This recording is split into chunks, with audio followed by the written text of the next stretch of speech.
Mitt namn är Johanna Björkell och jag är din pedagog i etern.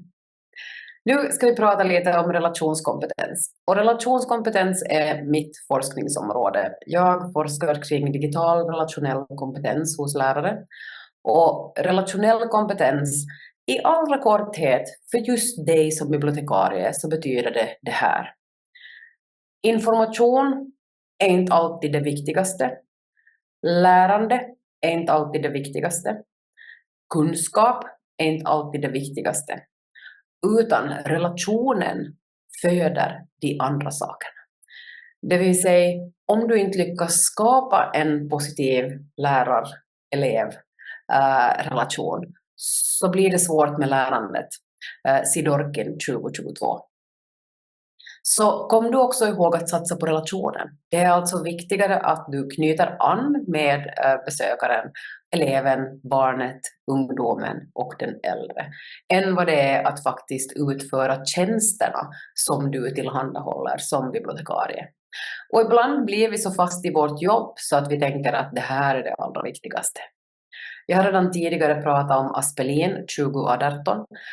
Han delar in relationskompetens i 3 olika faser. Den första som är kommunikativ kompetens, den andra som är differentieringskompetens och den tredje som är socioemotionell kompetens.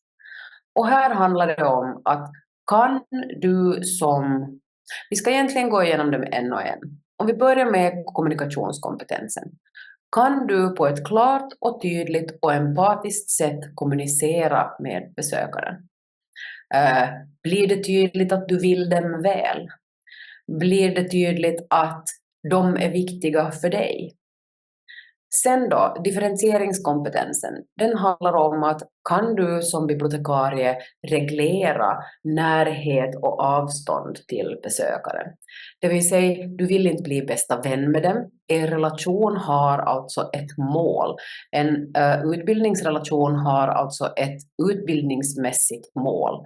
Så relationen är alltså inte ett vänskapsförhållande. Visserligen löns det att bli välbekanta och kunna folks namn är alltid ett hemligt knep. Så våga också lära dig fråga efter folks namn faktiskt. Och inte bara lära dig det genom att se namnet i databasen till exempel. Utan att faktiskt fråga, hej, vad heter du? Både av barn och föräldrar.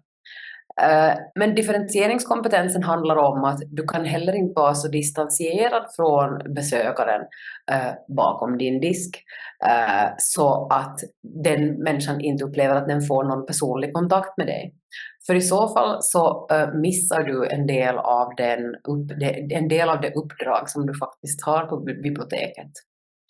Sen den socioemotionella kompetensen, det handlar om, kan du reglera dina känslor gentemot besökaren, även om besökaren är jobbig, knepig, allt möjligt. Så kan du reglera dina egna känslor så att du förhåller dig professionellt till det. Kan du också reglera deras känslor, det vill säga om du då får det här explosiva barnet till exempel i en barngrupp, hur hanterar du det? Kom ihåg med det explosiva barnet att det explosiva barnet gör precis just det som det kan. Det vill säga många gånger är det en form av överlevnadsinstinkt som är väldigt svår att kontrollera.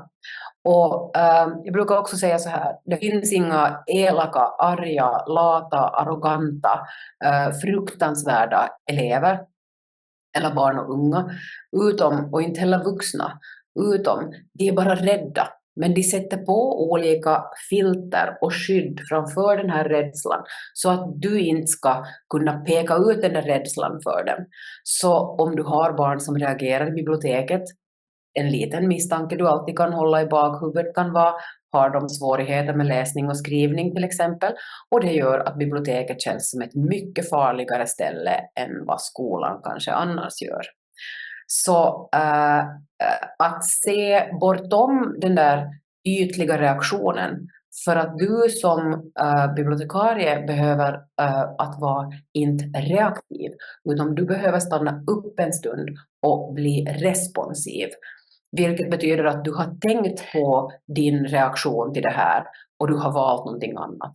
Holly 2018 pratar om att vår första tanke behöver aldrig vara den tanke som leder vår aktivitet, utom att vi behöver lite vänta in den visare tanken som kommer sen senare. Så när du då kan reglera dina egna känslor gentemot besökaren, så behöver du fundera på hur kan du då, utan att bli manipulativ, reglera besökarens känslor också. Det vill säga att upptäcka när saker och ting kan kännas mer eller mindre problematiskt, när det börjar segla upp känslor hos den andra och så vidare. Så har du möjlighet att gå på en relationskompetensskurs, så rekommenderar jag det varmt. Vygotsky säger bland annat att through others we become ourselves. Och här är liksom den här tanken med att glöm böckerna, glöm databaserna, glöm allt det där runt omkring och fokusera på människan som faktiskt dyker upp i biblioteket. Och Willingham 2018 säger att det är svårt att vara smart på egen hand. Så funderar du på hur du kan handleda och hjälpa på ett relationsmässigt sätt, så att barn, unga och också äldre inte behöver vara smarta på egen hand, utan vi kan vara smarta tillsammans. Den relationskompetente professionella så initierar, upprätthåller och stärker och utvecklar relationerna till andra. Det här är Jordan 2004. Och någonstans behöver vi ju titta på att hur gör man då för att agera kommunikativt? Det betyder att man försöker uppnå en tvåsidig förståelse och respekt för varandra. Så det betyder att du kan inte bara prata, du kan inte bara vara den agerande parten, utan du behöver också bjuda in de andra. Och på ju tryggare sätt du kan bjuda in andra att delta i dialogen eller diskussionen, desto bättre blir det.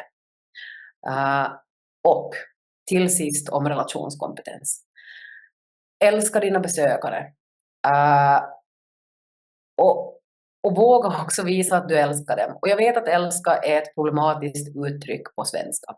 På engelska, you can love an ice cream and you can love a bumblebee and you can love a book and you can love a person. Medan ordet älskar på svenska blir lite mer ensidigt, att tanken går till just en kärleksrelation. Men kom ihåg att det finns olika former av kärlekar. Googla lite om Aristoteles och kärlek och du hittar olika former av kärlek.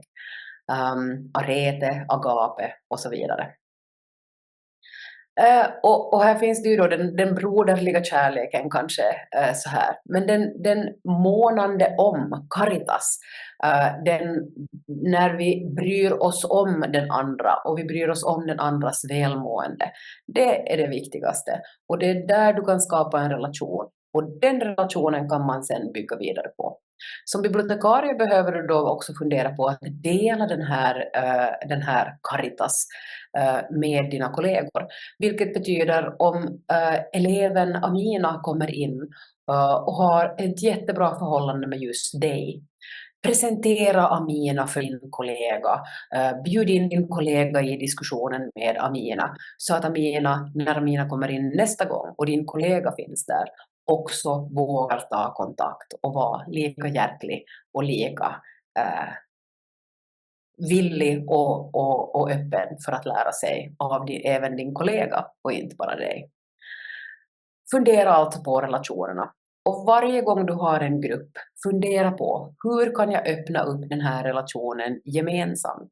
Det vill säga inte bara positiva lärar-elevrelationer, utan hur skapar du, för det är på ditt ansvar nämligen, hur skapar du positiva elev-till-elevrelationer, barn-till-barnrelationer.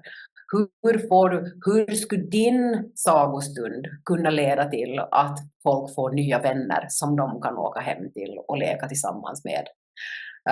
Hur kan just din bokklubb leda till att de inte bara pratar med dig eller författaren, utan att de också pratar med varandra?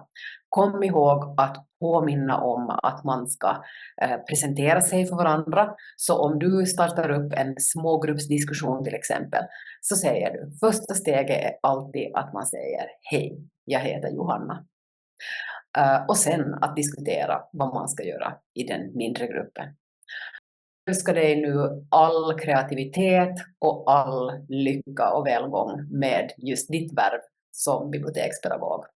Vi ska ha en liten avslutande session alldeles strax.